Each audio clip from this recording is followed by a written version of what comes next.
हे सगळं तुमच्यापर्यंत पोहोचतेलं, ह्याला 1 रुपया लागत नाही, ही सगळं फ्री आहे तुमच्यासाठी, ही सेवा चालू केलेली आहे. तर नमस्कार, सुरू करू विषयाला.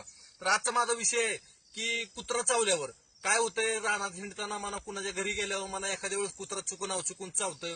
ती मुक जनावर आहे, त्याला काय कळतंय. पण कुत्र्याचं विष लय बेकार बरं का, त्याच्याकडे कधी दुर्लक्ष करायचं नाही. तर आता काय व्हायला लागलं की कुत्रं चावलं की उठकी सुट पळ दवाखान्यात गेला की इंजेक्शन करते डॉक्टर बेबी मध्ये. तर मलाही माहित नव्हतं, मला बी एकदा 7 इंजेक्शन माझ्या पोटात केली बारक्यापणे. तर आता मला त्याचं औषध माहित झालंय. तेव्हा तुम्हाला ही मी औषध सगळं सांगतो, ती नीट ऐका आणि सगळ्यांना सांगा. ज्ञान दिल्यानं ज्ञान वाढतं.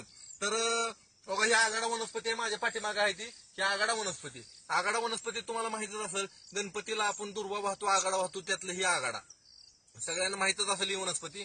तर काय करायचं, जर का कुत्रं चावलं तर ह्याला उपटायचं, ह्याची मुळी दगडावर उगळायची, घासायची, आणि त्याचं जी थोडीशी मलम येतंय ती मलम कुत्रं चावलेल्या जागेवर लावायचं.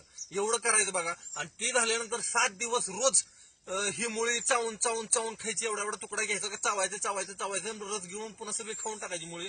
फक्त त्या 7 दिवसात तेलकट काय खायचं नाही बघा, एवढं ध्यानात राहू द्या. तर तुम्हाला सांगतो, ह्या आघाड्याचा उपयोग तुम्हाला इचू चावला तर इचू चावल्यावर सुद्धा त्याची मुळी उगाळून तिथं इचू चावलेल्या जागेला लावायची, आणि त्याची मुळी एक खायची. तुम्हाला मग माकड चावू द्या, कुत्रा चावू द्या, मांजर चावू द्या, लांडगा चावू द्या, काय जरी चावलं तर त्याच्या विषयावर ही जी आघाड आहे का, ही लय विषयावर जोरदार काम करते.